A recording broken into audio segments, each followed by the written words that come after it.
Kita akan lebih fokus sekarang membahas potongan pertamanya tentang masalah membantu orang, menghilangkan kesusahan orang lain, kemudian juga menutupi aib-aib dan kesalahan orang lain, supaya kita bisa mendapatkan pertolongan Allah Subhanahu wa ta'ala.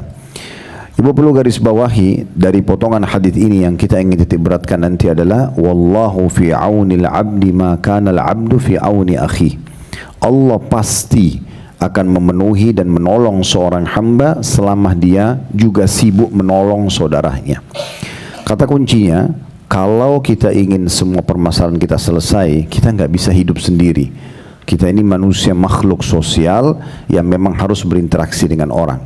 Mulai dengan orang terdekat kita, tetangga bantal suami, ya, kemudian anak-anak kita yang lahir dari kandungan ibu-ibu, kemudian baru orang-orang terdekat yang membantu kita, seperti pembantu rumah tangga, mungkin ada supir.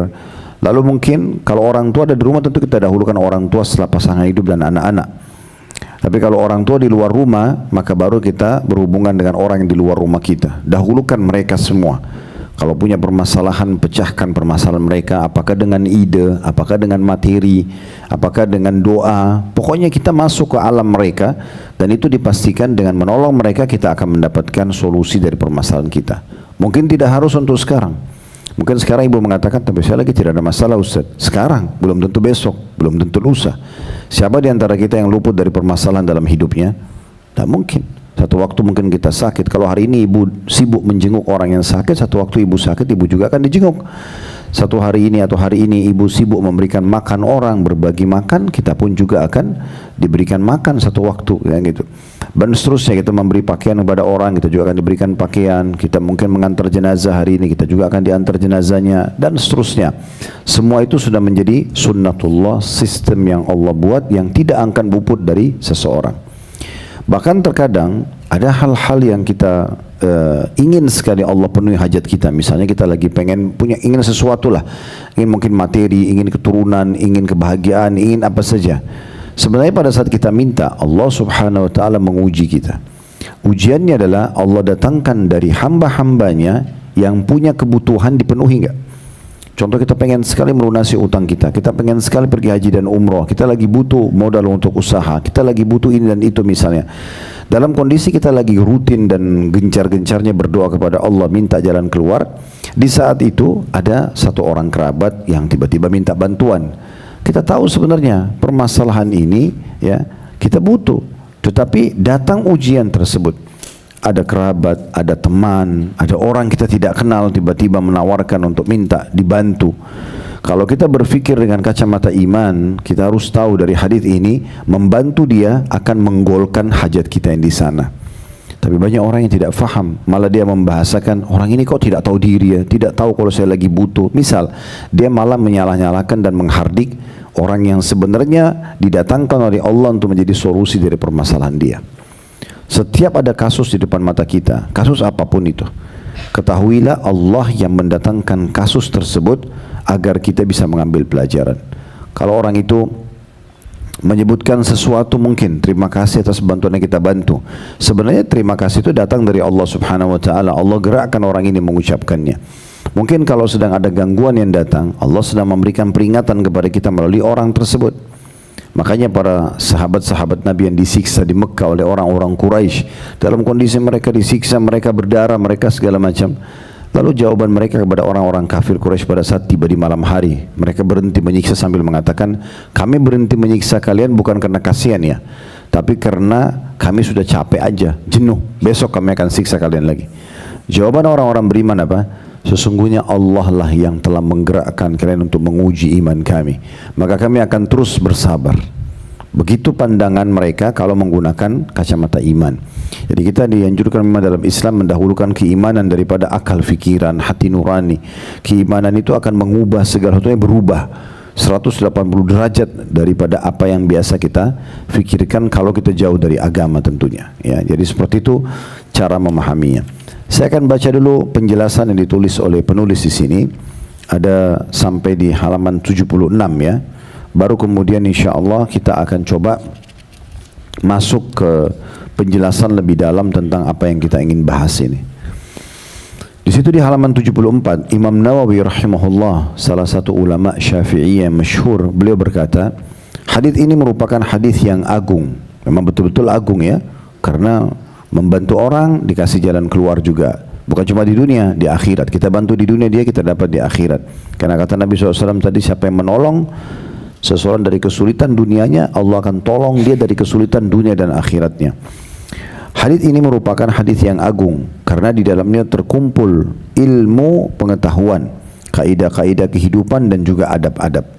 Ya, di sini dikatakan ilmu pengetahuan karena ada hadis, potongan hadis tadi yang saya bilang nanti kita bahas di bagian kedua kita. Pertemuan kedua itu tentang masalah dan siapa yang ya menempuh atau menitih jalan menuju menuntut ilmu, Allah akan mudahkan baginya jalan menuju ke surga. Ya.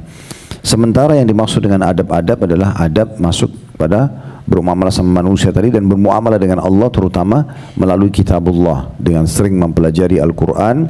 Akhirnya kita mendapatkan keberkahan karena majlis itu dihadiri oleh para malaikat. Nah ini yang dimaksud dengan Imam Nawawi rahimahullah. Di situ dikatakan kata nafasal kurbah, menghilangkan kesusahan, di dalamnya terkandung fadilah atau keutamaan bagi seseorang yang memenuhi hajat kaum muslimin dan memberikan manfaat pada mereka dengan sesuatu yang mudah dia lakukan berupa ilmu, harta, pertolongan, memberikan petunjuk kepada maslahah, maksudnya maslahat ya, nasihat dan lain-lainnya. Dari sini kita bisa lihat beliau mengatakan bahwasanya dari hadis ini ada kandungan fadilah dari bahasa Nabi SAW, nafasal kurbah, siapa yang menyelesaikan satu permasalahan kaum muslimin. Nafasa al-qurba itu nafasa tamfid berarti menyelesaikan sebagian besar dari permasalahan orang tersebut. Bisa dengan ilmu kalau kita tidak punya materi, dengan memberikan saran-saran, ide-ide. Bisa dengan harta untuk menyelesaikan permasalahan dia, atau bahkan kita berikan pertolongan fisik kita. Kita bisa membantu dia dengan fisik, misalnya kita membantu mengangkatkan barangnya dan segala macam. Pada saat terjadi banjir dan segala macam hal, itu masuk di dalamnya. Sementara kurba itu masuk permasalahan-permasalahan genting, bukan permasalahan kecil. Jadi kurba itu adalah permasalahan yang berat. Orang terlilit utang yang sangat berat bagi dia, penyakit yang tidak kunjung sembuh, rumah tangga yang tidak kunjung bahagia, tidak pernah sudah sekian tahun menikah nggak punya keturunan, itu bisa dinamakan dengan kurba ya. Jadi kata ulama, kalau seandainya kurba saja permasalahan besar kita dianjurkan untuk pecahkan, apalagi kalau permasalahan kecil ya, berarti tetap lebih pantas untuk kita selesaikan kalau permasalahan-permasalahan kecil yang kita mudah sekali untuk berikan masukan kepada orang. Karena saya berapa kali ibu-ibu sekalian ketemu dengan beberapa orang, mungkin bagi dia itu permasalahan sudah sekian tahun berjalan gitu. Saat dia datang dan dia bahasakan, lalu Allah mudahkan di pikiran kita muncul sebuah jawaban. Saya kadang-kadang sampaikan, kenapa bapak enggak seperti ini misalnya? Dia mengatakan, iya Ustaz ya, saya sekian tahun tidak berpikir masalah itu. Allah jadikan permasalahan dia pecah dari kita.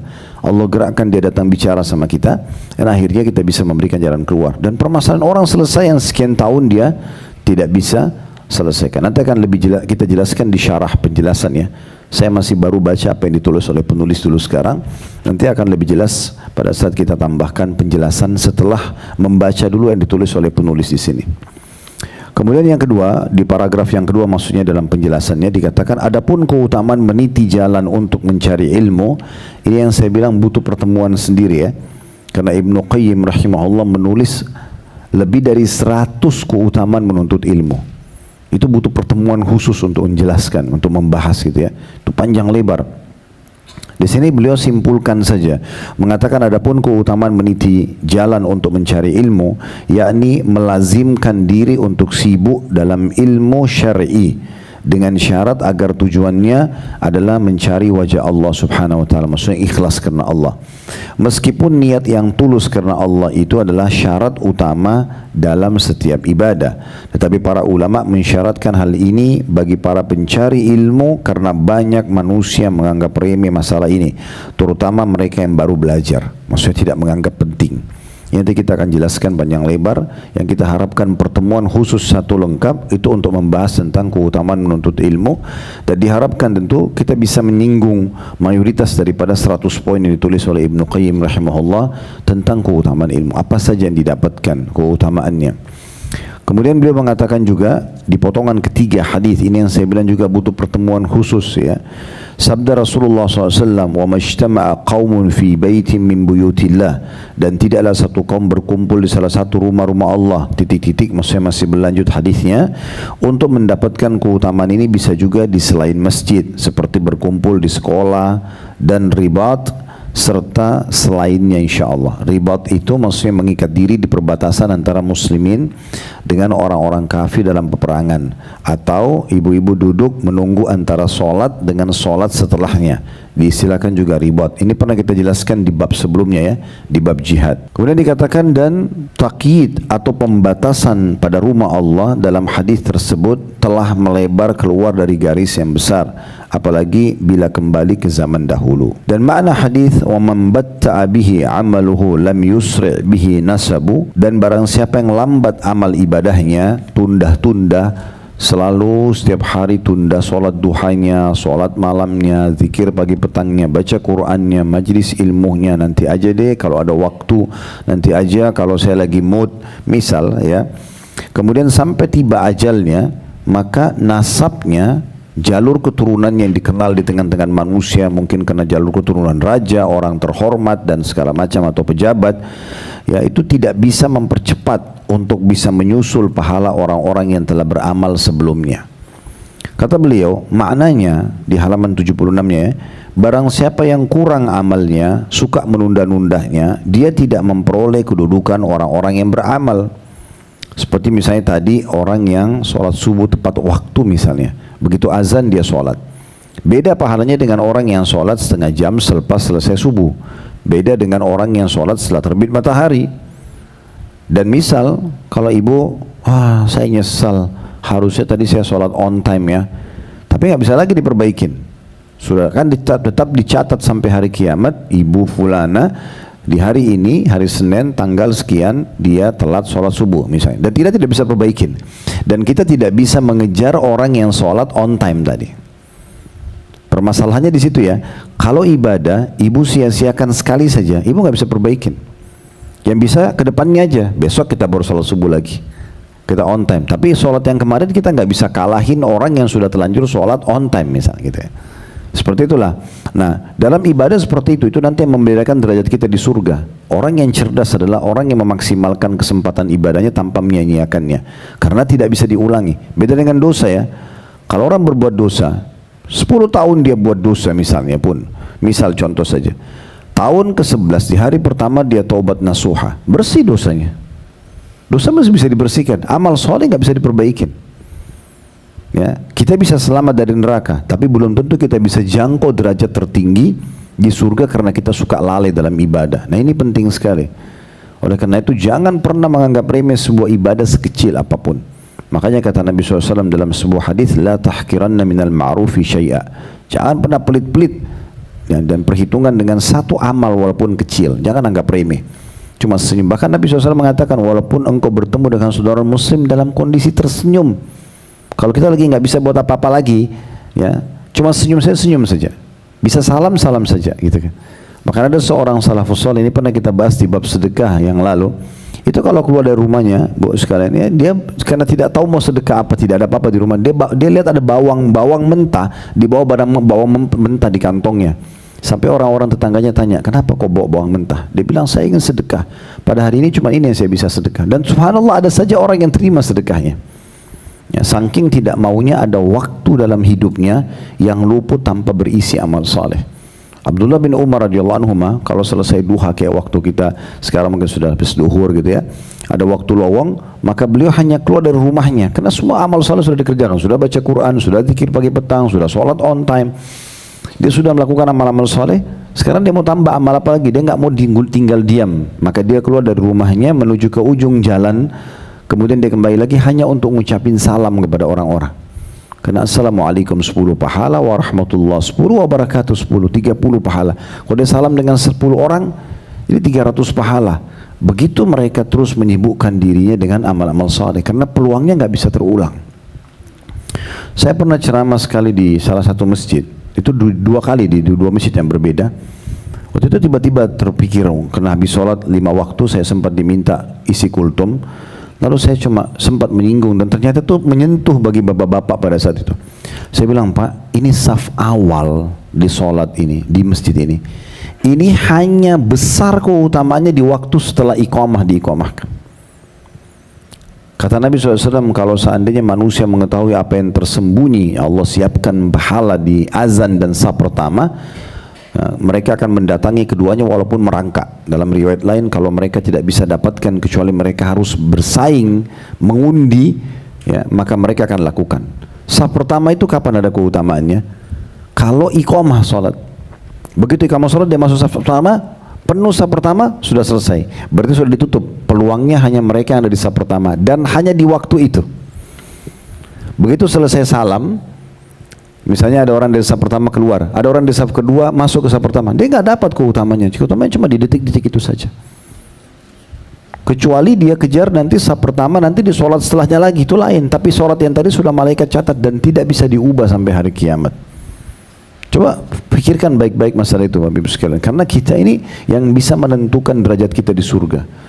Kita yang bisa menentukan tinggi dan rendahnya derajat kita dari perasaan atau keinginan kita, rajin beribadah atau malas beribadah, kan gitu. Ada orang miskin minta sedekah, jangan ditunda, kasih. Mungkin dia adalah orang terakhir yang kita bantu, mungkin setelahnya kita meninggal, kita nggak pernah tahu.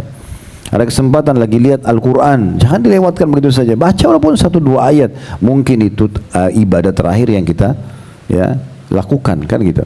Jadi harusnya kita faham baik-baik poin-poin masalah ini. Baik, saya ulangi membaca ya.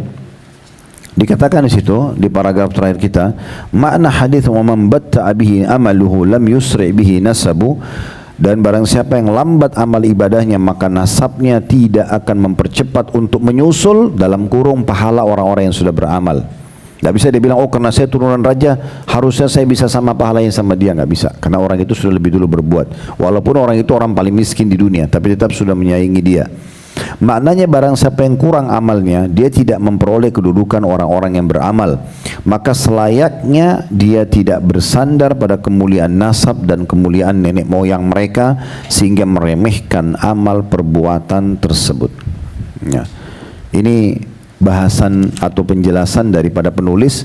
Dia langsung membahas dan menyimpulkan ke 4 poin, 3 poin, 4 poin sebenarnya. Poin tentang masalah membantu orang, poin tentang keutamaan menuntut ilmu, poin tentang keutamaan membaca Al-Quran, dan poin tentang hati-hati menyia-nyiakan peluang amal soleh. Namun sebagaimana saya bahasakan tadi, kita akan coba fokus untuk membahas di poin pertamanya tentang masalah siapa yang membantu orang lain. Nah, di sini kita akan lebih panjang lebar mensyarah atau menjelaskan. Baik, kita akan bermula, ibu-ibu sekalian bisa dibuka dalam surah An-Nisa, surah nomor 4 ayat 114. Bermula dari situ dulu. Surah An-Nisa, surah nomor 4 ayat 114. Nah, ayat ini bunyinya, sekali lagi An-Nisa surah nomor 4 ayat 114, bisa dibuka di aplikasi Al-Quran di handphonenya ya, biar bisa dibaca terjemahnya. La khaira fi kathirin min najwakum illa man amara bisadaqatin aw ma'rufin aw islahin bainan nas wa man yaf'al dhalika ibtigha'a mardatillahi fasawfa nu'tihi ajran 'azima. Artinya, tidak ada kebaikan pada kebanyakan bisikan-bisikan mereka. Kalau mau ngobrol, mau duduk, tidak ada yang paling baik dibandingkan ini, kecuali bisikan-bisikan dari orang yang menyuruh manusia bersedekah. Ngobrolannya hanya, ayo bantu masjid sana yuk, anak yatim sana yuk, janda sana yuk. Itu aja yang dibicarakan selalu kalau ketemu. Kata Allah, itu pembicaraan dan bisikan yang paling baik. Daripada gosip masuk ke ranah orang lain, dapat dosa, bicaranya cuma ngajak orang sedekah. Itu anjuran saran Allah yang pertama. Yang kedua dikatakan, atau menyuruh ya, di sini, atau berbuat yang ma'ruf. Ma'ruf itu semua ketaatan. Ajak orang sholat, ajak orang bakti sama orang tua, ajak orang silaturahim, ajak orang jenguk orang sakit, ajak orang berzikir, ajak orang berdoa. Itu ma'ruf namanya. Bisa yang baik adalah menyuruh orang untuk sedekah atau berbuat ma'ruf. Itu yang kedua. Yang ketiga, atau mengadakan perdamaian di antara manusia. Ada 2 orang lagi ribut, suami istri mau bercerai, kita datang menengahinya. Bukan makin panas-panasin ya, tapi kita menengahi untuk memperbaiki hubungan mereka. Dua orang yang bertengkar antara orang tua sama anak, tetangga sama tetangga, bagaimana kita menengahi dan kita pecahkan permasalahan mereka, ya. Kita justru menyatukan di antara mereka. Itu termasuk pesan dan saran Allah Subhanahu wa taala agar mendapatkan perkataan atau bisikan yang baik di antara kita gitu. Dan barang siapa yang berbuat demikian karena mencari keridhaan Allah, maka kelak kami, kanya besar kata ganti Allah, kami kata Allah memberi kepadanya pahala yang besar. Sibuk kalau duduk hanya bicara masalah kebaikan aja, suruh orang berbuat baik, dia pun juga buat orang baik, memperbaiki hubungan antara orang, pokoknya baik-baik, ya. Dan tidak ada pintu-pintu perbuat dosa, ya. Kemudian dalam firman Allah yang lain masih surah An-Nisa juga, kita mundur sedikit di ayat 85-nya. Allah tadi 114 tadi, sekarang ayat 85-nya. Kata Allah, "May yashfa' syafa'atan hasanatan yakun lahu nasibun minha." Barang siapa memberikan syafaat yang baik, rekomendasi, nasihat, saran, bantuan, ya, yang baik, maka niscaya ia akan memperoleh bagian pahala darinya. Jadi kalau misalnya ibu pun didatangi oleh seseorang, dia butuh bantuan, kita tidak betul-betul tidak ada. Misalnya dia butuh dibayarin utangnya, dia butuh bayar untuk rumah sakit anak, kita nggak ada. Tapi kita tahu ada seseorang yang mungkin bisa bantu dia. Bukan kita melempar tanggung jawab, ya. Tapi kita tahu orang itu, atau orang itu pernah titip pesan, nanti kalau ada yang butuh bantuan, bilang ya, nanti saya akan bantu. Lalu kita arahkan ke orang tersebut. Itu juga satu poin yang baik gitu, ya. Tapi di sini sekali lagi bukan karena kita melepaskan tanggung jawab. Kita bantu kalau kita mampu. Selama kita bisa meraih derajat di surga dengan itu, kenapa kita alihkan ke orang lain, ya? Jadi harusnya kita faham baik-baik masalah ini, ya. Makanya kalau ini pernah saya singgung, kalau Bapak Ibu sekalian mencari kotak amal di Masjid Haram Mekah dan Masjid Nabawi di Madinah, tidak akan dapat. Kelilingi semua Masjid Haram itu tidak ada kotak amal. Begitu juga Masjid Nabawi. Kenapa bisa tidak ada? Karena mereka mau ambil pahala sendiri, ya. Tidak, padahal kalau taruh kotak amal, satu dunia orang datang. Siapa yang nggak mau bantu Masjid Haram dan Masjid Nabawi? Apalagi lagi proses pembangunan. Tahu dari mana dananya? Tower jam itu, ya, clock tower itu, yang biasa orang bilang juga tower Zam-Zam, itu dibangun di depan pintunya, di atas pintunya ada tulisan bahasa Arab. Kadang-kadang kalau saya bimbing umroh, saya ingatkan jemaah itu, lihat yang bahasa Arab, baca nggak? Ya baca Ustaz. Tapi mereka nggak tahu artinya apa. Terus saya bilang, ini artinya wakaf, ya, wakaf dari Raja Abdul Aziz untuk Haramain, untuk Masjid Haram Mekah dan Masjid Nabawi Madinah. Jadi Abdul Aziz itu adalah ayahnya Raja Salman sekarang.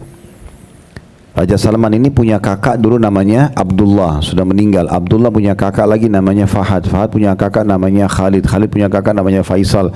Ini bersaudara semua ini. Ayah mereka namanya Abdul Aziz, gitu kan. Nah, Abdul Aziz ini waktu meninggal, karena dia berhasil mendidik anaknya dan ahli warisnya punya pemahaman agama. Waktu dia meninggal, mereka sepakat tidak semua dibagi warisan, tapi ada di antara harta yang ditinggal karena cukup banyak, dibeli tanah itu. Tanah yang ada tower jam itu dibeli, bukan diambil begitu saja. Dibeli dari pemiliknya, terus dibangun building, dibuat mall di situ, dibuat mungkin ada kalau tidak salah 6 atau 7 hotel di situ, ya. Ada Pullman, ada Movenpick, ada Fairmont, ada macam-macam, ya. Ada mungkin 6 atau 7 hotel, semua itu disewain. Semua hasilnya tenan-tenan yang sewa tempat situ untuk transaksi jual beli, itu ada 6-7 lantai, belum lagi hotelnya, semua dikembalikan untuk pembangunan masjid. Nah itu bagaimana luar biasa mereka berpikir seperti itu. Jadi maksudnya kalau masih ada kesempatan kita yang mendapatkan pahala, kenapa kita lempar ke orang lain, kan gitu. Kita yang lakukan. Baik, itu adalah hadis atau ayat Al-Quran, ya. Sementara hadis tadi yang kita bahas itu, yang hadis yang sahih diriwayatkan oleh Imam Muslim tadi, ya, itu dikuatkan dengan hadis-hadis yang lain. Cukup banyak hadis yang menguatkan masalah itu, ya, tentang barang siapa yang menutupi kebutuhan saudaranya, maka Allah akan memenuhi kebutuhannya. Itu disebutkan dalam hadis Bukhari Muslim yang lain. Ini hadis yang mirip tapi berbeda riwayatnya, ya. Yaitu bunyinya, kata Nabi SAW dari hadis yang masyhur, dari hadis Ibnu Umar radhiyallahu anhuma, "Man kana fi hajati akhi kana Allah fi hajati." Barang siapa yang memenuhi kebutuhan saudaranya atau menutupi kebutuhan saudaranya, maka Allah akan memenuhi kebutuhannya. Jadi kuncinya bantu orang, kita dibantu, nah gitu ya. Jenguk orang, kita akan dijenguk, gitu kan. Seperti itulah. Kemudian waman farraja an muslimin kurbatan farrajallahu anhu biha kurbatan min kurabi yaumil qiyamah, dan barang siapa yang melapangkan kesusahan, memberikan jalan keluar kesusahan seorang muslim, maka Allah akan mengangkat darinya ya dari kesusahan yang akan dihadapi pada hari kiamat nanti. Wa man satara musliman satarahullahu yaumal qiyamah, dan barang siapa yang menutupi aib saudara muslim, maka Allah akan menutupi aibnya pada hari kiamat. Hadis ini semana dengan hadis kita tadi ya. Tapi kalau kita bedah ya, hajat seorang muslim, hajat itu apa saja? Apa saja hajatnya? Mau hajat kecil atau hajat besar? Tanya alamat, minta pinjam apalah, mati air di rumahnya, minta pinjam kamar mandi lah, apalah segala macam. Mungkin ada kerabat kita datang dari luar kota, kebetulan ibu Allah berikan rezeki, bisa pinjamin mobil, kasih pinjamin mobil gitu kan. Jangan malah ada kendaraan tapi sengaja disuruh pakai ya transportasi umum ya, padahal sebenarnya mobil juga nongkrong di rumah dan tidak dipakai, contoh misalnya. Dan segala macam hal yang berhubungan dengan hajat. Pokoknya hajat apa sih? Keperluan apa saja, kecil dan besar itu. Itu poin luar biasa. Kalau kita penuhi dari masalah kecil begitu saja, kita sudah dipenuhi hajat kita oleh Allah Subhanahu wa taala. Dan luar biasanya, ibu-ibu perlu renungi ya, Allah itu tidak pernah membalas satu dengan angka satu. Kayak misalnya kita bantu seseorang dengan sepiring nasi, Allah nggak balas kita dengan sepiring nasi. Allah mengatakan dalam Al-Quran, Inna Allah yarzuqu man yasha' bighairi hisab. Allah itu kalau berikan balasan pada orang tidak ada hitungannya lagi. Nggak ada hitungannya kayak manusia itu, nggak ada satu balas satu, nggak ada. Jadi 1 tambah 1 sama dengan 2 pun tidak ada di dalam hitungan Allah itu. Bighairi hisab, tanpa ada hitungan. Bisa 1 dibalas dengan 1000, bisa dengan 1 juta. Bisa dengan ibu kasih 1 piring makan, Allah kasih kesehatan 1 bulan misalnya, atau 1 tahun. Kemudian selanjutnya juga Allah atau Nabi SAW mengatakan, wa man faraja an muslimin, siapa yang melapangkan kesusahan. Kalau tadi memenuhi kebutuhan, ini kesusahannya. Ada mungkin kebetulan kita punya kedudukan di satu kantor, dan memang urusan orang ini sebenarnya bisa dibantu. Kita bantu, bukan kita malah disogok, bukan, tapi kita bantu urusan dia. Maka dengan itu juga Allah akan ya menyelesaikan dia dari urusannya di hari kiamat. Karena ada sebagian orang subhanallah justru sengaja menyusahkan perkara orang. Orang ini bisa mudah sebenarnya, tapi sengaja disulitin sama dia. Apalagi maaf hanya karena ingin mencari uang saja, rupiah. Sengaja persulit hanya untuk disogok. Ini bahaya sekali. Dan itu rishwa atau sogok menyogok dosa besar, bagian daripada agama. Bisa membawa hilangnya bisa menyebabkan hilangnya keberkahan dalam rumah tangga kita. Berapa banyak orang ribut rumah tangga karena pendapatan haram. Anaknya jadi durhaka karena pendapatan haram. Ya. Sulit mendapatkan keturunan karena pendapatan haram, sulitnya tidur tenang, tidak cukupnya harta yang ada melimpah tapi tidak bisa bersyukur, itu semua tidak ada keberkahan, itu karena harta haram. Ya, ini salah satu hal yang pernah kami bedah di tablik akbar waktu itu di kota Makassar tentang masalah akibat pendapatan haram. Berapa banyak orang yang tidak sadar dari pendapatan-pendapatan seperti ini justru membuat hidupnya tidak bahagia. Ya, tidak bahagia, sulit makan, sulit tidur, tidak bisa bahagia, tidak ada ketenangan dalam hidup. Ada saja permasalahannya. Bahkan ada orang dari pendapatan haram, Allah lahirkan dari keturunannya pembunuh dia. Ada biasa orang tua dibunuh sama anaknya hanya untuk mengejar warisan, itu karena pendapatan haram semua itu. Ya. Makanya Nabi SAW mengatakan, Inna Allah tayyibun la yakbalu illa tayyiba. Allah itu suci dan bersih, tidak menerima kecuali suci dan bersih. Dan menyuruh juga orang-orang beriman untuk mencari pendapatan-pendapatan yang halalan tayyiba. Yang kita kejar kualitasnya bukan kuantitasnya. Karena kalau kualitas dikejar, kuantitas akan ikut. Ya, seperti itu gambarannya. Kemudian juga barang siapa menutupi aib saudara muslim di dunia, maka Allah akan tutupi aibnya pada hari kiamat nanti. Aib itu kekurangan, kesalahan. Sekarang kan lagi musim tuh di media, gosip. Wah, dicari beritanya orang, ya, dan sengaja disebarkan. Begitu buka WA pagi-pagi tuh grup, sudah tahu belum? Udah tahu belum si fulan cerai, si fulan ribut, si fulan begini. Wah, luar biasa. Itu seperti sarapan, ya. Bahkan ada orang bangun sebelum tahajud nonton itu dulu, cari gosip dulu, apa yang dia mau sebarin besok. Ini nggak bisa. Ini aib orang, gitu kan. Makin kita tidak tahu aib orang, makin aman kita. makin aman. Makanya Nabi Muhammad SAW kalau baru buka pintu beliau di pagi hari selepas sholat duha gitu ya, kumpul sama para sahabatnya, perkataan pertama beliau begini kepada para sahabat, jangan ada yang menceritakan aib sahabat-sahabatku, karena aku ingin bertemu dengan mereka dalam kondisi dadaku lapang. Nggak dengarin tentang aib mereka, udah gitu. Bukan cuma itu, lebih peka dalam Islam. Kalau kita tidak tahu aib orang terdekat kita pun bagus malah. Suami, istri, ya. Kalau kita tidak tahu, kalau Allah buka depan mata kita kekurangan, kesalahan, oke kita luruskan. Tapi kita tidak boleh nyari-nyari. Sengaja nyari-nyari kesalahan orang, nggak usah. Ini sering saya bilang ya, tidak usah ambil tugasnya malaikat, ya. Nggak usah periksa handphone suami, cari tahu dia ngomong sama siapa, dia berhubungan sama siapa. Ada Tuhannya. Allah itu tidak tidur. Dalam ayat kursi, la ta'khuduhu sinatun wala naum. Allah itu tidak ngantuk apalagi tidur. Allah mengawasi semua. Allah kasih malaikat. Kalau kita tidak tahu ya sudah, tidak usah kita korek-korek. Kalau kita tahu depan mata baru kita luruskan. Itu poin ya. Tugas kita, saya menjadi suami, ibu-ibu jadi istri, hanya sampai ajal datang kok. Untuk apa kita repotin diri kita ke segala hal? Mau tahu semuanya, untuk apa gitu? Nggak penting banget. Kita jalankan tugas sebagaimana Allah perintahkan, ini kewajiban saya. Kita tetap berikan masukan, dukung kalau dia berbuat baik, tapi kalau dia berbuat buruk dan kita tahu depan mata, bukan sengaja cari-cari, oke, kita luruskan. Tapi kalau sengaja mencari-cari ini, akhirnya kerja kita setiap hari hanya nyari mana kesalahan dia. Dan kadang-kadang saya sering pecahkan permasalahan rumah tangga, agak unik ya. Kalau suaminya baik-baik saja, tidak ada masalah, malah curiga. Ini kayaknya ada yang disembunyikan nih, kok enak-enak aja nih, kok aneh itu. Padahal lagi enak-enak saja. Atau suami mungkin gitu, istrinya kok tenang-tenang, mungkin dia punya selingkuhan, mungkin dia begini dan begitu, yang tidak perlu sekali gitu. Bukan tugas kita sampai kerana itu gitu ya. Bukan tugas kita, sudah dibebankan dalam syariat. Suami memberikan nafkah, memberikan perlindungan, memberikan pendidikan, udah memenuhi kebutuhan biologis istrinya. Istri juga begitu, taat melayani suami dengan baik, memenuhi kebutuhan biologisnya, dan sampai ajal datang. Selepas itu tugas kita selesai, kan gitu. Jangan dibumbuhi dengan hal-hal yang tidak diperlukan.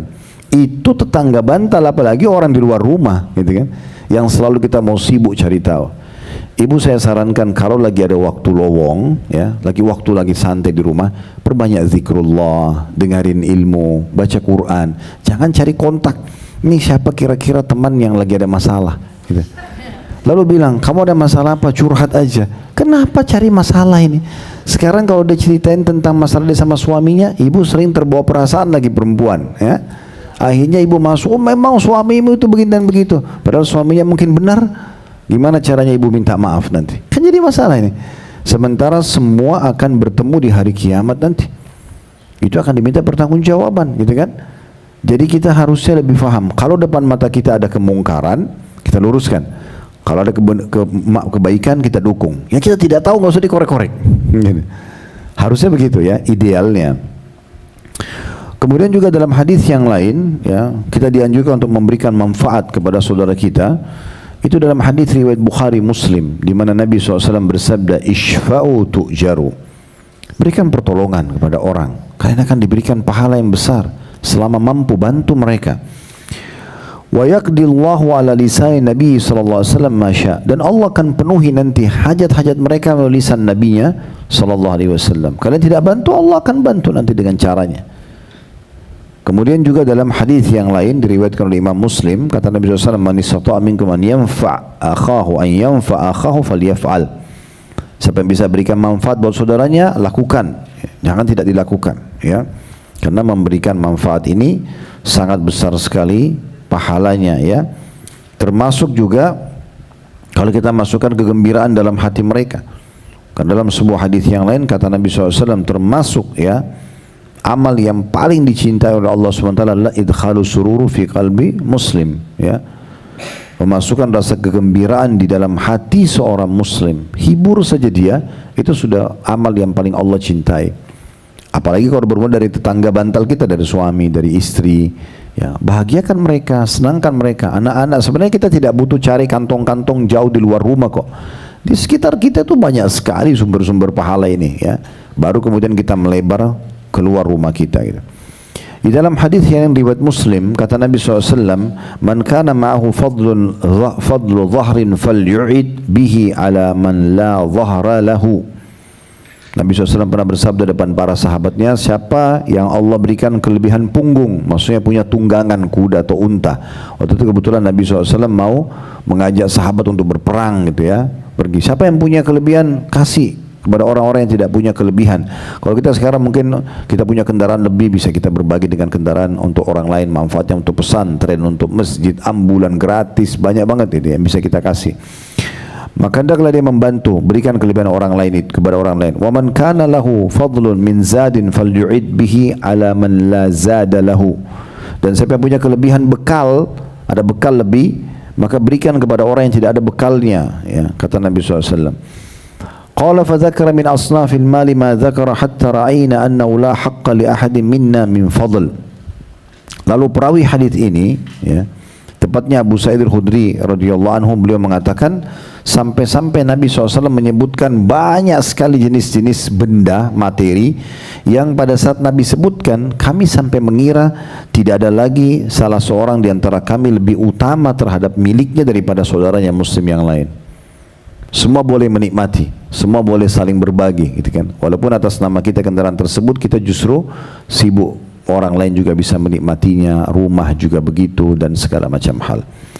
Imam Nawawi rahimahullah menanggapi hadis ini sambil mengatakan, di dalam hadis ini sebagai dalil atas dianjurkannya untuk bersedekah, suka berderma, punya kepedulian pada sesama, berbuat baik pada teman seperjalanan, memperhatikan kebutuhan teman-teman atau orang-orang terdekat. Maka sebuah perkara besar manakala sebuah kaum mempunyai sikap kepedulian atas kebutuhan temannya, yang mana ya ini akan betul-betul membantu kehidupan masyarakat itu bisa berjalan. Nah, seperti itu keadaannya, gitu ya.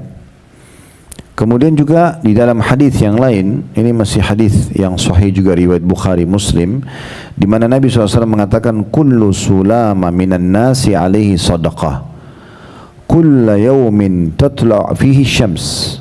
Ya.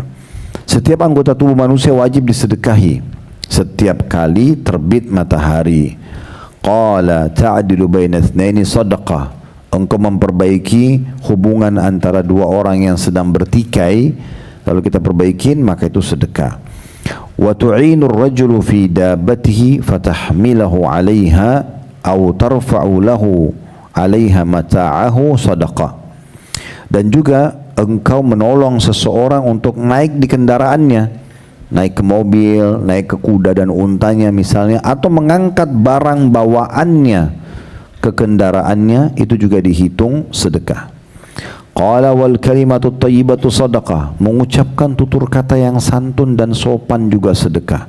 Wa kullu khatwatin tamshiha ila salati sadaqah, dan engkau melangkah setiap kali mau salat juga dihitung setiap langkahmu sedekah.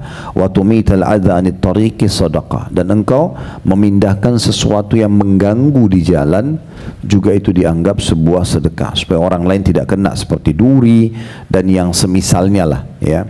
Nah, itu juga termasuk amal-amal soleh yang luar biasa. Dicontohkan oleh Nabi SAW atau para nabi-nabi lah secara umum, ya. Dimulai dari Nabi SAW, beliau itu tidak pernah menolak siapapun orang yang minta bantuan, tidak pernah. Dari sebelum beliau jadi nabi. Makanya waktu Nabi SAW pertama kali menerima wahyu Iqra bismi rabbikal ladzi khalaq di Gua Hira di Jabal Nur di Mekah, beliau pulang ke rumahnya, kemudian beliau ceritakan kepada istri ceritanya Khadijah radhiyallahu anha cerita tersebut. Apa kata Khadijah? Pertama kali setelah mendengar Nabi ketakutan pada saat itu karena melihat Jibril dalam postur malaikat yang asli, punya 600 ekor sayap, memenuhi langit dan wujud makhluk yang belum pernah dilihat sebelumnya, gitu ya. Kemudian datang dua kali, sekali dalam wujud manusia memeluk beliau dengan keras dan bercahaya terang, yang satu dalam postur malaikat yang besar. Maka apa kata Khadijah? Wahai suamiku, apakah engkau takut kalau engkau diganggu oleh syaitan? Sesungguhnya kamu adalah orang yang suka menyambung silaturahim. Ini sebelum jadi nabi, beliau suka sekali menyambung hubungan dengan kerabat-kerabatnya, membantu mereka, memikul beban orang-orang yang susah. Siapa saja susah kalau datang kepada Nabi, Nabi pasti selalu bantu. Kemudian pemberi orang-orang yang papa, ya. penjamu tamu yang paling baik, serta juga mendukung setiap upaya penegakan kebenaran dalam riwayat Bukhari. Jadi Nabi SAW sebelum itu sudah luar biasa, memang beliau melakukan kegiatan-kegiatan ini. Bagaimana juga kita tahu Nabi Musa alaihissalam dalam kisah pada saat beliau, ini kisah para nabi-nabi dulu ya, sedikit gambaran. Nabi Musa alaihissalam pada saat lari dari kejaran Fir'aun, beliau menuju ke Madian, tempatnya Nabi Syuaib. Waktu tiba di Madian ada satu sumur, mereka masyarakat ambil air dari sumur itu. Nah, waktu sumur itu selalu ditutup dengan batu. Kalau malam hari, pagi dibuka lagi, dan itu batu diangkat oleh 10 orang baru bisa gitu. Maka setelah orang-orang semua pada selesai mengambil air, mereka mau tutup sumur itu, maka ada 2 perempuan yang dilihat oleh Nabi Musa alaihissalam, dan kebetulan ini kedua anak perempuannya Nabi Syuaib, gitu kan. Kemudian Musa menanyakan, apa masalah kalian? Mereka bilang, kami nggak bisa mengambil air kecuali batu ini diangkat. Dan ayah kami orang yang sangat tua, nggak bisa ngangkat batu ini. Kebetulan tadi telat datang sehingga batu sudah ditutup oleh masyarakat setempat. Harus tunggu besok pagi. Mereka nggak ada air lagi. Nah, semua nabi-nabi Allah berikan kekuatan 10 orang laki-laki. Maka Nabi Musa alaihissalam angkat batu itu sendiri, lalu beliau mengambilkan air, kemudian beliau tutup kembali sumur tersebut. Nah, itu perbuatan Nabi Musa alaihissalam membantu ini, sebenarnya bisa saja kan dia tidak lakukan, tapi dia lakukan itu. Lihat apa balasan Allah Subhanahu wa taala. Waktu itu Nabi Musa alaihissalam lari dari kejaran Fir'aun. Fir'aun ini zalim sekali. Raja yang pada saat itu ditakuti, bahkan diakui sebagai Tuhan. Dia lari ke Madian, ini dikejar. Dalam kondisi tidak ada pakaian kecuali yang di badannya. Sampai digambarkan waktu beliau setelah membantu 2 perempuan ini, beliau bilang sambil bernaung di bawah sebuah pohon, ya Allah, sesungguhnya saya sangat miskin dengan apa yang Kau karuniakan pada hambamu. Keluarga nggak ada, sedang dikejar oleh raja zalim, mau dibunuh. Baju tidak ada, sendal sudah putus semua karena perjalanan jauh ke Madian. Tidak ada orang yang dikenal di Madian, tidak ada pekerjaan, ya, tidak ada makanan, tidak ada apa-apa. Maka apa yang terjadi? Allah karena dia bantu 2 perempuan itu memberikan balasannya. Dalam Al-Quran, dalam surah Al-Qasas digambarkan, datanglah salah satu dari 2 anak perempuannya Nabi Syuaib, kemudian dalam kondisi dia jalan malu karena seorang wanita waktu itu masih menggunakan tutup auratnya, mereka malu. Lalu mereka mengatakan, sesungguhnya ayahku memanggilmu untuk memberikan balasan karena kau telah mengambilkan air buat kami. Pergilah Musa alaihissalam. Uniknya di tengah jalan, waktu lagi jalan, perempuan ini di depan, Nabi Musa di belakang. Tapi karena angin kencang itu membentuk badannya si perempuan ini. Nabi Musa mengatakan, sebentar, berhenti dulu. Saya jalan di depan, kau yang di belakang. Nanti bilang aja ke kanan atau ke kiri. Karena tidak mau lihat auratnya si perempuan itu. Maka akhirnya Nabi Musa alaihissalam jalan di depan. Si perempuan ini bilang ke kanan, ke kiri, sampai di rumah. Ini niatnya karena tidak mau melanggar agama aja gitu ya. Tiba di rumahnya Nabi Syuaib, lalu diceritakanlah semua. Ada masalah apa? Diceritakan siapa dia kejar tinggal di Fir'aun. Dan Nabi Syuaib seorang Nabi, tahu cerita itu, dari wahyu juga turun gitu. Maka kata Nabi Syuaib, sudah sampai wahyu kepadaku, Fir'aun tidak akan mencapai sini.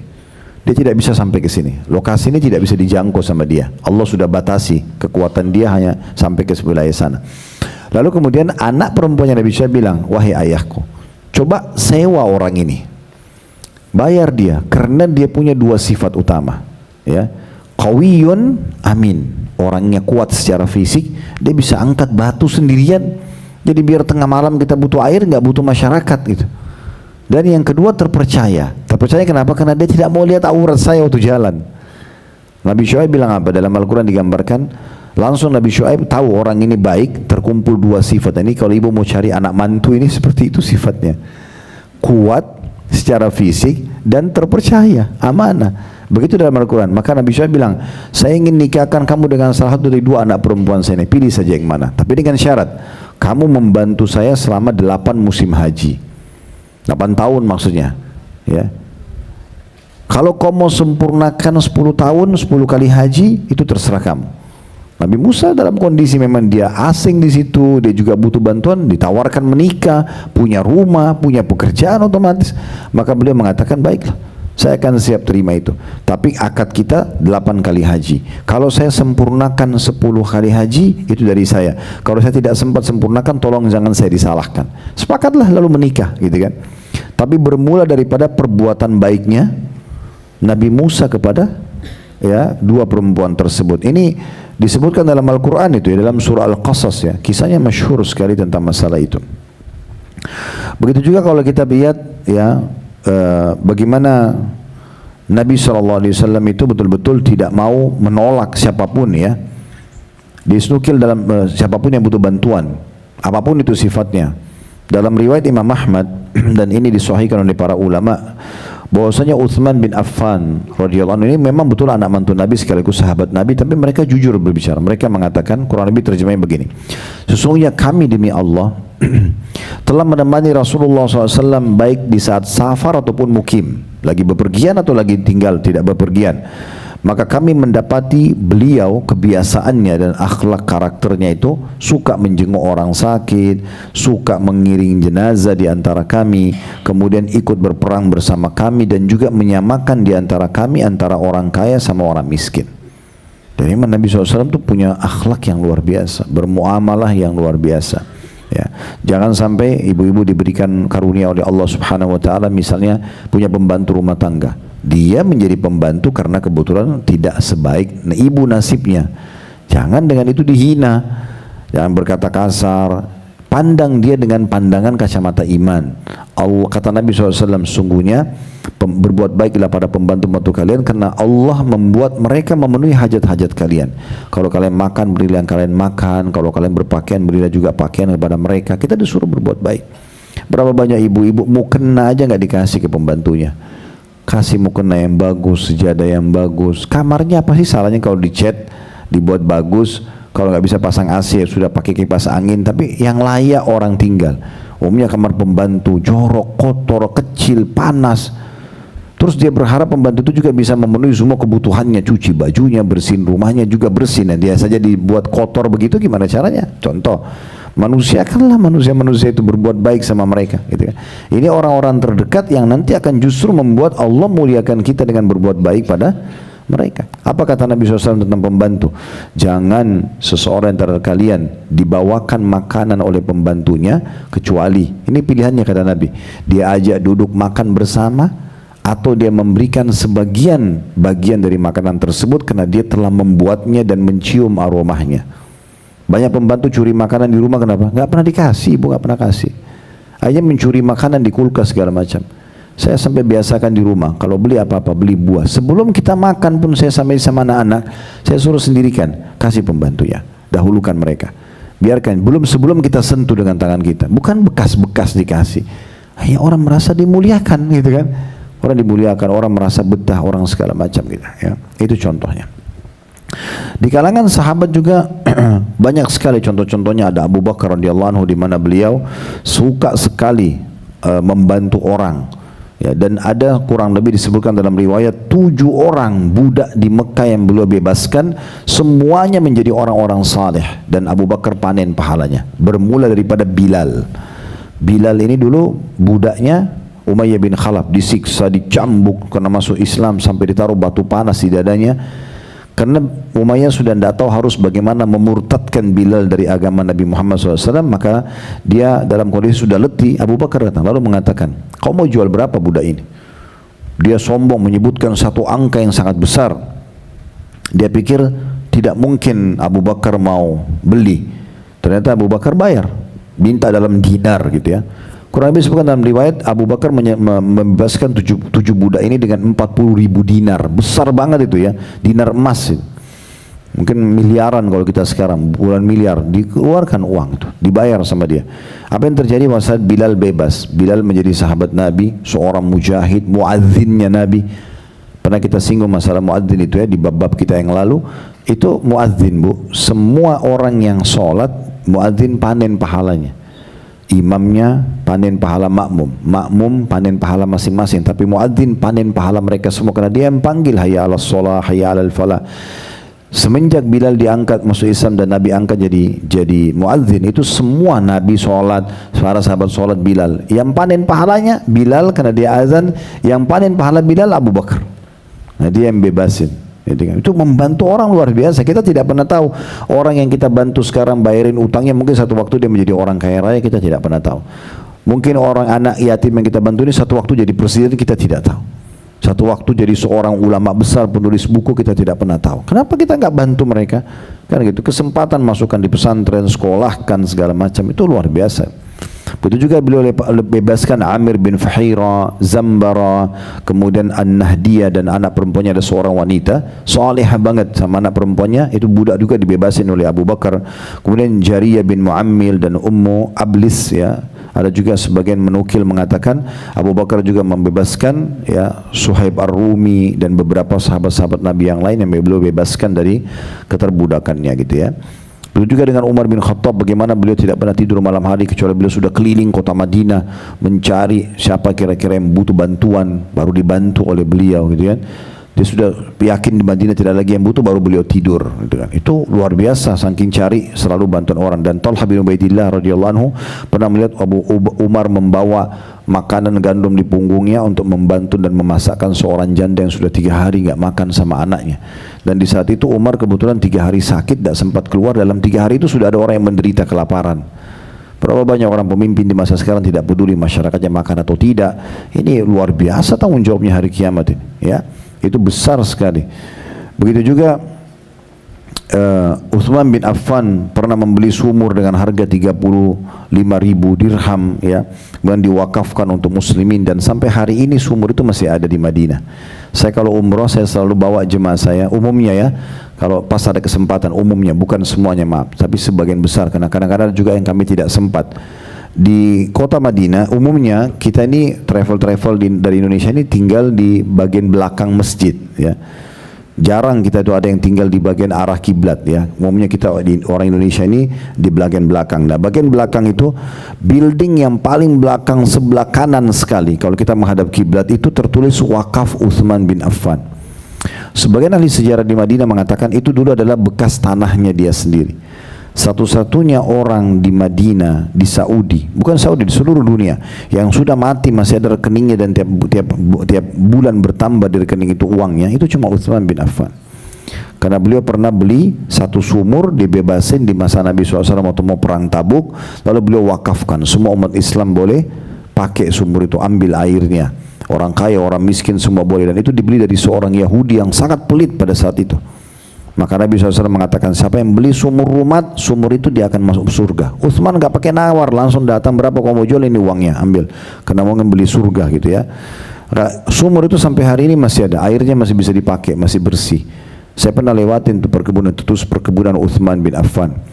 Nah, di situ ada beberapa pohon kurma. Pohon kurma itu diwakafin juga oleh Utsman hasilnya. Waktu Utsman meninggal, Ali bin Abi Thalib menjadikan program pemerintah, terus datang Umayyah, kerajaan pertama dalam Islam yang berkuasa dari tahun 40 sampai 132 Hijriah, itu juga menjadikan program pemerintah. Semua raja-raja itu Allah buat menganggap kebun kurmanya Utsman dan sumur wakaf.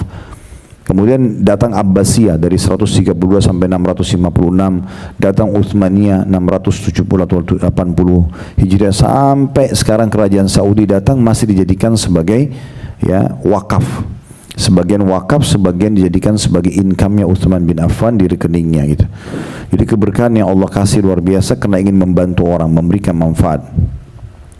Ada juga disebutkan kisah dari Ali radhiyallahu anhu, pernah ada orang datang mengatakan begini, saya punya hajat kepada anda, tapi sebelum saya sampaikan hajat saya sama anda, saya udah sampaikan kepada Allah dulu nih.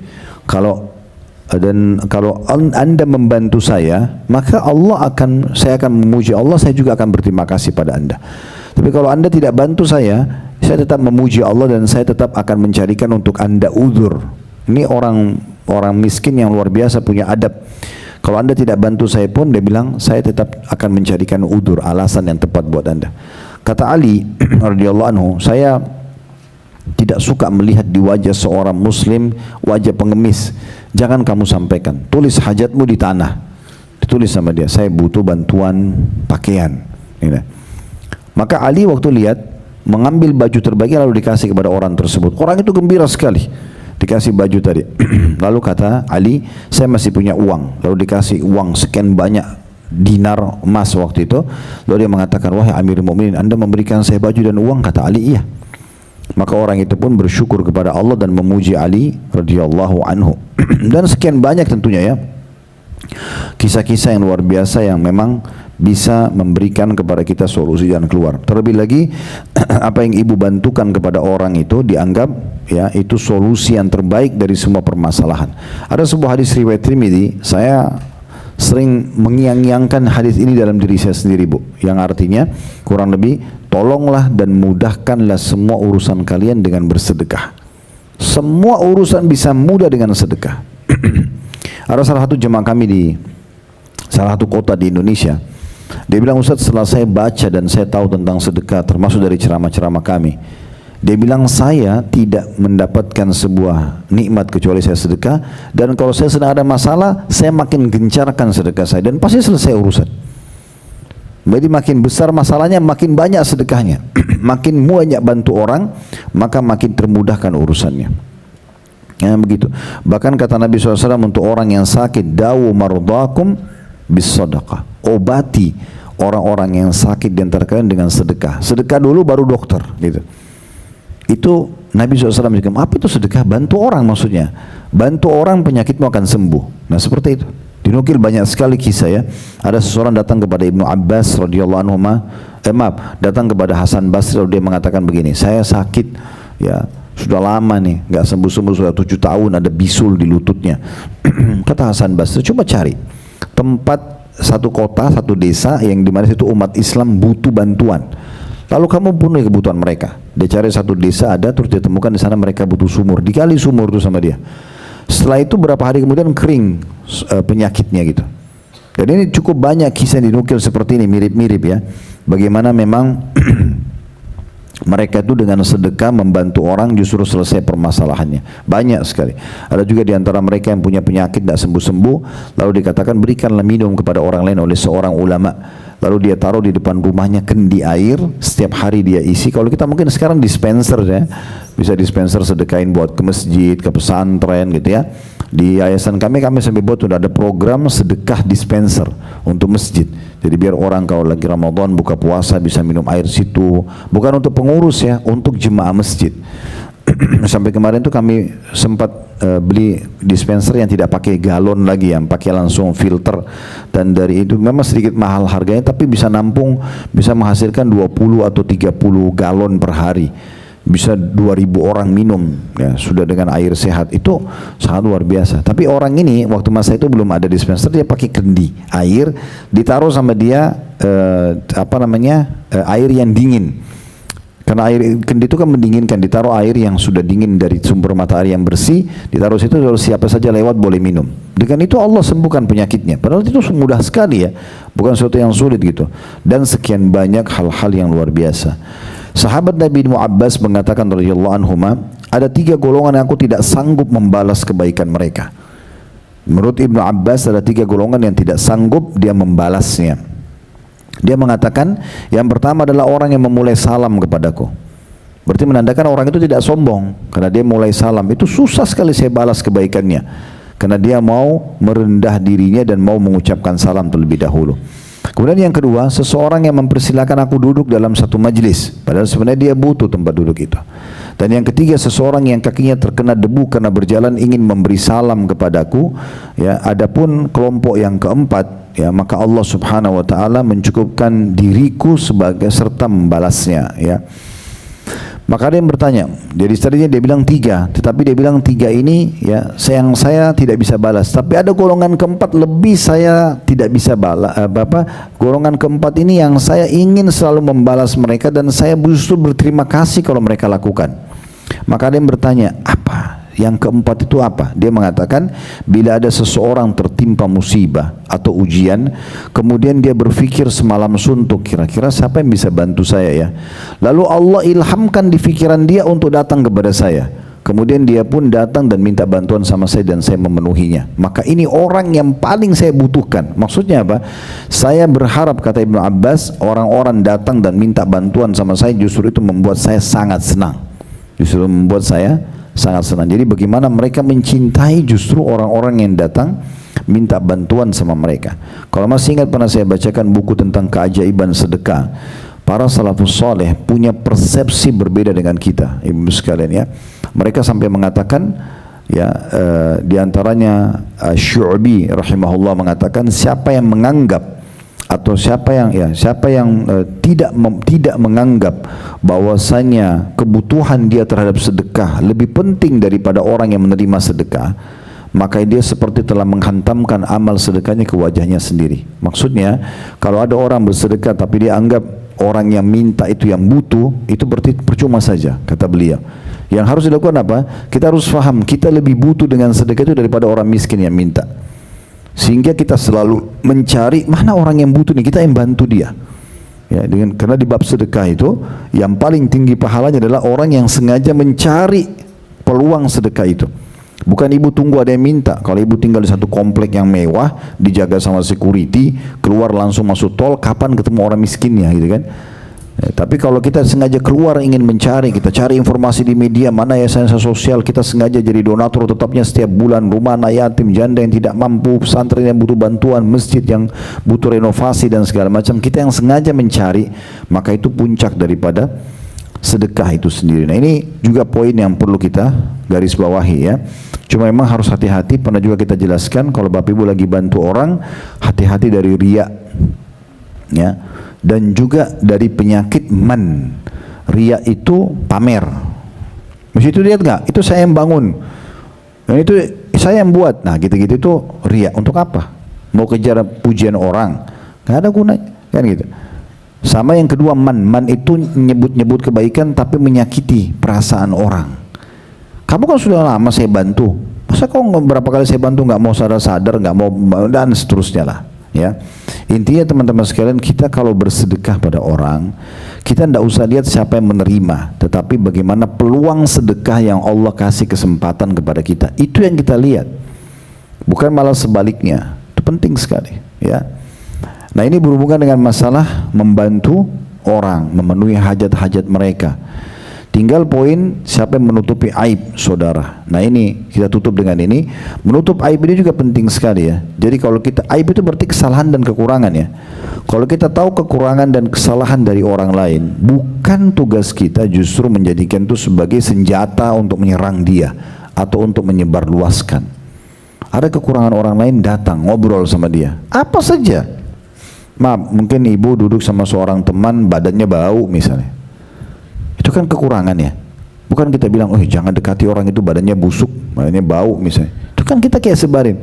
Mungkin dia tidak merasa itu sebuah aib. Mungkin bagi dia itu biasa-biasa saja. Bagaimana caranya kita justru memberikan dia masukan dengan cara baik. Itu pernah saya lakukan, ada orang yang bersama kami di kendaraan. Seorang laki-laki dan kami beberapa orang itu bau badannya nggak enak sekali. Saya terus berpikir sepanjang jalan, gimana caranya nasihatin orang ini supaya dia tidak tersinggung. Tiba-tiba karena saya lagi berpikir begitu, Allah kayak ilhamkan aja gitu. Udah mampir ke minimarket terdekat. Saya bilang sama drivernya, tolong mampir sebentar. Mampir, terus saya beli yang biasa saya pakai lah, roll on apa yang saya dapat di situ. Kemudian saya beli, kemudian saya supaya dia tidak singgung, saya beli 2. Wah, si dia sama saya. Ini saya kebetulan tadi beli ini, memang kebetulan saya juga perlu untuk persiapan saya di rumah. Dan saya bilang juga saya berikan antum, mudah-mudahan bisa bermanfaat. Dengan itu dia tidak tersinggung. Alhamdulillah semenjak itu sampai sekarang sudah belasan tahun yang lalu ini, saya tidak pernah cium bau badan kalau ketemu dia gitu. Kita bisa perbaikin orang dengan tidak harus nyebarin kok, gitu kan. Akan ada yang lebih parah, kadang-kadang rumahnya Allah pun itu dihina-hina. Ibu kalau Allah sampaikan kakinya ke sebuah masjid, masjid itu misalnya panas ya, gelap, kotor, apalah ya, biasanya mungkin kamar mandinya jorok, kotor lah, tidak terawat gitu ya. Maka ini Allah sampaikan kaki kita di situ supaya kita punya peran di rumahnya Allah. Kita yang perbaiki kerannya, kita yang perbaiki kamar mandinya, ajak marbot masjidnya. Kalau perlu buat pelatihan untuk mereka bagaimana membersihkan kamar mandi itu, kita ganti karpetnya atau di laundry kan, pasangin AC, kita cat yang baru, itu pesannya. Tapi sebagian orang tidak, sholat di situ, bau banget, kotor. Semua orang yang ditemuin, jangan sholat di sana ya, kotor tuh bau. Kenapa harus digituin rumahnya Allah gitu ya? Sudah nggak bantu, terus kemudian bicara lagi tentang keburukan, ini gimana ceritanya? Kenapa nggak ambil pesan baiknya? Allah sampaikan kita ke situ supaya kita punya andil. Allah pertemukan kita pada orang yang salah ini supaya kita luruskan, kan begitu. Allah pertemukan kita pada orang yang butuh ini supaya kita bantu. Itu poin pesannya itu. Jangan malah kita pandang dengan hal yang lain gitu. Allahu a'lam. Ini bahasan sekali lagi Bapak Ibu sekalian, kalau kita ingin bahas ini panjang sekali ya. Ini mungkin satu pertemuan pun tidak cukup, tapi ini garis besarnya tentang bagaimana kita membantu orang lain. Ketahuilah kata kuncinya tadi saya bilang di awal pertemuan, kalau ini ibu lakukan maka sana akan gol urusan kita. Nah gitu ya. Itu juga dengan menutupi kesalahan orang, maka itu akan sangat besar manfaatnya bagi kita, juga akan ditutupi kesalahan kita. Luruskan dia dengan empat mata, kita ngobrol dengan kita, luruskan baik-baik, kita doakan supaya dapat hidayah gitu ya, seperti itu. Mudah-mudahan apa yang kita bahas hari ini bermanfaat buat kita semua. Kalau benar dari Allah, kalau ada salah dari saya mohon dimaafkan. Dan kami menginformasikan, Allah amanahkan di pundak kami ada yayasan sosial namanya Yayasan Sedekah Kreatif. Bisa ibu-ibu sekalian dan bapak untuk saya sebut bapak mungkin kena ada online juga ya. Itu bisa melihat di IG kami di Sedekah Kreatif, cukup banyak sekali aktivitas kami lakukan gitu ya. Dan bagi yang berminat juga untuk partisipasi kegiatan donasi untuk Palestina, juga saya selalu sarankan, ini bukan cuma yayasan kami, semua yayasan yang mengajak untuk membantu Palestina jangan luputkan untuk membantu mereka. Cukup banyak alhamdulillah, termasuk pemerintah kita Basnas juga membuka peluang untuk itu, jangan sia-siakan. Dan juga bagi yang berminat untuk haji dan umroh bisa melihat di Uhud Tour travel yang Allah amanahkan di pundak kami, bisa bergabung bersama kami. Dan kami juga membuka untuk menjadi agensi atau agen dan juga cabang-cabang bila berminat untuk berusaha bersama-sama insyaAllah. Begitu saja, kalau ada benar dari Allah, kalau ada salah dari saya mohon dimaafkan. Subhanakallahumma bihamdika asyhadu an la ilaha illa anta astaghfiruka wa atubu ilaik. Wassalamualaikum warahmatullahi wabarakatuh.